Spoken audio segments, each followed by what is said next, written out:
আমাদের দেশের ঈদ যাত্রায় কখনো দেখেছেন যে দেশের মন্ত্রী, এমপি, সচিব বা আরো যারা ভিআইপি লোক রয়েছে তারা বা তাদের ফ্যামিলির কেউ দুর্ঘটনার শিকার হয়েছে? বা এমনি যে কোনো সময় আপনার মুভমেন্টের সময় এক জায়গা থেকে অন্য জায়গায় যাওয়ার সময় তাদের ফ্যামিলির কেউ বেশি দুর্ঘটনার শিকার হয়েছে? এখানে প্রথমেই বলে রাখা ভালো যে আমি চাই না যে তাদের ফ্যামিলির কেউ দুর্ঘটনার শিকার হোক। ইভেন তাদের কেন, কেউই হোক, কোনো শত্রুই হোক। কারণ আপনি যতক্ষণ বেঁচে আছেন ততক্ষণ আপনার সাথে সামহাও শত্রুতা থাকলেও থাকতে পারে। বাট কারো মৃত্যু আশা করা বা মারা যাবে এটা কখনো আপনার একজন মানুষ হিসেবে অন্য মানুষের জন্য আমরা আশা করতে পারি না। যাই হোক, আজকে এই কথাটা কেন বললাম? আমাদের দেশে ঈদ যাত্রা, এবারের যে ঈদ যাত্রা সেটা ছিল মূলত আপনার মৃত্যু যাত্রা। টোটাল আপনার বিভিন্ন হিসাবে 274 জন মানুষ সড়ক দুর্ঘটনায় মারা গিয়েছে। এটা হচ্ছে আপনার মানে খাতা কলমের হিসাব। সাথে আপনি আরো কিছু এক্সট্রা ধরতে পারেন। ধরুন 3, 3.5, 400 লোকই মারা গিয়েছে শুধুমাত্র এক সপ্তাহে ঈদ যাত্রা করে যখন নারীর টানে বাড়ি ফিরছিল তখন, এবং যখন আবার ঈদ শেষে আপনার ঢাকা ফিরছিল বা বিভিন্ন কর্মস্থলে মানুষ ফিরছিল তখন এই দুর্ঘটনাগুলো সংঘটিত হয়। তো বুঝতেই পারছেন এটা কিন্তু হিউজ নাম্বার। একটা দেশে ঈদ যাত্রাকে কেন্দ্র করে মাত্র এক সপ্তাহের মধ্যে যদি 274 জন মানুষ মারা যায়, আমি 274 জনই ধরলাম, ফিগারটাই ধরলাম। আহ, এটা কিন্তু খুব কষ্টকর এবং এই দেশের সিস্টেম নিয়ে প্রশ্ন আসে। ঠিক আছে, আর আমাদের দেশে যারা এমপি, মন্ত্রী, ভিভিআইপি যারা রয়েছে তাদের সাথে এরকম অ্যাক্সিডেন্ট হয় না। কেন জানেন? কারণ তারা যখন মুভমেন্ট করে আপনারা তো জানেনই, রাস্তা ব্লক করে দেওয়া হয়, তাদের গাড়ি স্পেশাল ভাবে যায়, তাদের স্পেশাল ভাবে ট্রিট করা হয়। এমনি ফেরিঘাটে আপনার এই যে যে গাড়িটি পড়ে গেল, বাসটি ফেরিঘাটে উল্টে আমাদের চোখের সামনে আমরা দেখলাম কোন মানুষগুলো মারা গেল নিমিশেই। ফেরিঘাটেও কিন্তু তাদের জন্য স্পেশাল ফেরি অনেক সময় থাকে। আমি দেখেছি, নিজের চোখে দেখেছি যে এই ফেরিতে আপনার মন্ত্রী উঠবে, এই ফেরিতে আর কেউ উঠতে পারবে না, মানে সাধারণ মানুষের জন্য নয়। এবং তাদের বেশ টেক কেয়ারই করা হয়। এর জন্য আল্লাহর রহমত তো রয়েছে। আর যেহেতু বিশেষ টেক কেয়ার করা হয় সেক্ষেত্রে তারা কেউ সহজে অ্যাক্সিডেন্টের মুখোমুখি হয় না। না হয় ভালো। আমরা তো চাই না যে কেউ অ্যাক্সিডেন্টের মুখোমুখি হোক। তবে প্রশ্ন হচ্ছে শুধু সাধারণ মানুষের বেলায় কেন স্পেশাল ট্রিটমেন্ট হয় না? আপনারা কথায় কথায় বলেন না যে এদেশের মালিকানা হচ্ছে সাধারণ মানুষের, আমরা হচ্ছে জাস্ট আপনার ওই যে কি বলে যে নিজের খেয়ে পরের বনের মোষ তাড়াতে এসছি। ঠিক আছে, পরের মোষ তাড়াতে এসছি নিজের খেয়ে। তো আমরা হচ্ছে এতটাই ভালো যে আমরা নিজে খেয়ে রাজনীতি করি শুধুমাত্র সাধারণ মানুষের ভালোর জন্য। সাধারণ মানুষ যেন বা তাদের যেন ভাগ্য পরিবর্তন হয়, এটা শিরোকি কথা। ভাগ্য পরিবর্তন কোনো রাজনীতিবিদ করতে পারে না আল্লাহ ছাড়া। ঠিক আছে, আপনার জাস্ট উসিলা। ঠিক আছে, তো ওইসব কথা আবার অন্যদিন বলবো। তো আমার খুব অবাক লাগে যে এদেশে আমরা যারা সাধারণ মানুষ তাদের জন্য কিন্তু নিয়ম আলাদা। তো আমরা আসলে অসহায়। অ্যান্ড সত্যি কথা বলতে যে আমাদের আমাদের দেশে আপনার পড়ানো হয় না বা বোঝানো হয় না যে দেশের প্রতিটি মানুষই সমান অধিকার পাবে। এগুলো জাস্ট আপনার সংবিধানে লেখা।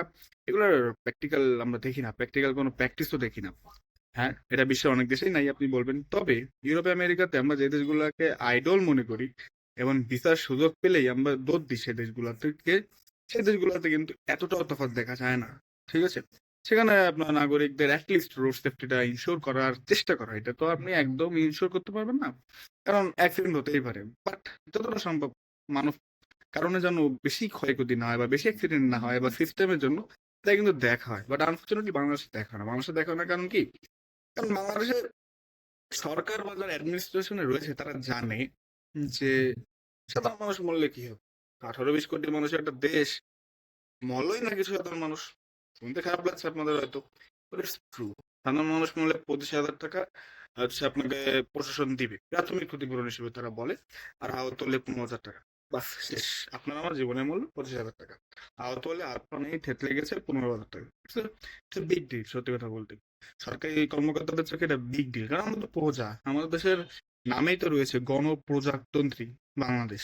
তো আমরা তো প্রজা, তো প্রজাদের এসে কি ভালো ট্রিট করবে রে ভাই? আমরা তো প্রজা জাস্ট। তারা তো রাজা, তারা হচ্ছে আপনার, তাদের মন্ত্রী পরিষদ রয়েছে, তাদের আপনার দেশ চালাবে সে বিভাগ রয়েছে, তারা হচ্ছে দেশের হর্তাকর্তা। তাদের কেউ যদি আল্লাহ না করুক এরকম অ্যাক্সিডেন্টের কখনো মুখোমুখি হয় তখন দেখবেন যে দেশ পুরো কাঁপবে সেদিন। আর রাষ্ট্রীয় শোক, এই যে আপনার এতগুলো লোক মারা গেল, রাষ্ট্রীয় শোক ঘোষণা করা হয়? বাংলাদেশের সাধারণ মানুষ কজন মারা গেলে রাষ্ট্রীয় শোক ঘোষণা করা হয়? বা কটা মর্মান্তিক দুর্ঘটনায় রাষ্ট্রীয় শোক ঘোষণা করা হয়? হয় না, কারণ আমি আপনি সাধারণ। আমরা বললে রাষ্ট্র কেন শোক প্রকাশ করবে রে ভাই?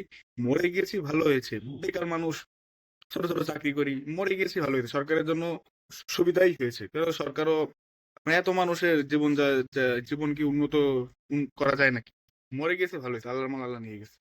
বাট যদি এসব বড় বড় যেসব আপনার রাজনীতিবিদ রয়েছে, ব্যবসায়ীরা রয়েছে, বা যারা ভিভিআইপি রয়েছে, তাদের মধ্যে যদি কল্যাণ করে মারা যায়, সেক্ষেত্রে রাষ্ট্র কয়দিনের রাষ্ট্রীয় শোক ঘোষণা করবে এটা নিয়ে তখন হত্যাকর্তারা ব্যস্ত থাকে। মূলত এটাই হচ্ছে তফাৎ। আপনার মূলত রাষ্ট্র যারা চালায় এবং যারা এর অঙ্গ সংগঠনের দায়িত্ব পালন করে, তাদের সাথে আমাদের সাধারণ মানুষের অনেক তফাৎ, অনেক।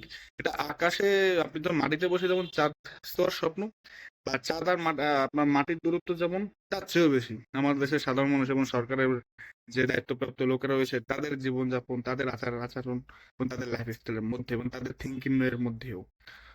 সো আমরা কখনোই আমাদের বাংলাদেশে সকল মানুষ সমান অধিকার ভোগ করতে পারবো না। আনফর্চুনেটলি এটা কোনো সরকারই দিতে পারবে না, কারণ ওই যে রাজা রাজা ভাব রয়েছে, আমরা তো প্রজা। সেই আপনার আমাদের অবশ্যই ইতিহাসই করুন, আমরা সেই আপনার ব্রিটিশ পিরিয়ড বলুন, তার আগেও বলুন, পাকিস্তান পিরিয়ড বলুন, আমরা জাস্ট প্রজাই, ঠিক আছে? দেশে যারা আহ বড় বড় পর্যায়ে যেতে পারছে, বড় বড় রাজনীতিবিদ হতে পারছে, তারাই হচ্ছে জাস্ট এই দেশের রাজা, এবং রাজার যারা আশেপাশে থাকে সে সমস্ত লোকদের জন্যই মূলত এই দেশ সুখের। আর সাধারণ মানুষের জন্য এই দেশ হচ্ছে পরিপূর্ণ দোজক। বুঝছেন, সবকিছু আছে এখানে। আপনার সাধারণ মানুষকে নাস্তানাবুদ করতে যা যা দরকার তার সবকিছুই রয়েছে সিস্টেমের মধ্যে, এর জন্য এটাকে বলা হয় পরিপূর্ণ দোজক। তো যাই হোক, আমি আশা করব যে একজন মন্ত্রী এমপি তারা যখন রাস্তা দিয়ে মুভ করে বা এক জায়গা থেকে অন্য জায়গায় যায় বা তাদের ফ্যামিলি মেম্বাররা যায়, তখন যে নিরাপত্তা দেওয়া হয় বা অ্যাটলিস্ট ট্রাই করা হয় আপনার অ্যাক্সিডেন্ট গুলো যেন কম হয় বা না হয়, সেই ব্যবস্থাগুলো সাধারণ মানুষের জন্য নেন না ভাই। সাধারণ মানুষই তো ট্যাক্স পে করে। তো তাদের জন্য ব্যবস্থা নিতে কেন এত গড়িমসি? একজন মন্ত্রীকেও বা এমপির কেউ আত্মীয় হারিয়ে গেলে তার যে কষ্ট, সাধারণ মানুষেরও কিন্তু একই কষ্ট হয় তার কোনো রিলেটিভ হারিয়ে গেলে বা মারা গেলে। তো কষ্টটা কিন্তু একই, ঠিক আছে? এট দ্য সেম টাইম আপনার এখানে একটা কথা বলা ভালো, যে মন্ত্রীদের বা এমপিদের বা যারা বড় বড় পর্যায়ে রয়েছে দেশের, তাদের ম্যাক্সিমামের আত্মীয় স্বজন তো বিদেশ থাকে। তো সেক্ষেত্রে অনেকে বলতে পারেন যে ভাই তারা তো দেশেই থাকে না, সো এসব অ্যাক্সিডেন্টের ঝুঁকিও তাদের নেই, সো মানুষ কিনেও তো ভাবে না। পয়েন্ট আছে। তো যাই হোক, যেহেতু বাংলাদেশে জন্মিয়েছি, যেন সুস্থভাবে আমাদের আল্লাহ যেসব অঙ্গ দিয়েছে এই প্রত্যেকটা নিয়ে যেন মারা যেতে পারি, মানে কোনো কিছু যেন থেতলে না যায় বা কোনো কিছু যেন কাটতে না হয় অ্যাক্সিডেন্টে শিকার হয়ে। এটুকুই দোয়া করতে পারি আল্লাহর কাছে যে আল্লাহ আমাদের সুস্থ স্বাভাবিক মৃত্যু যেন দিই।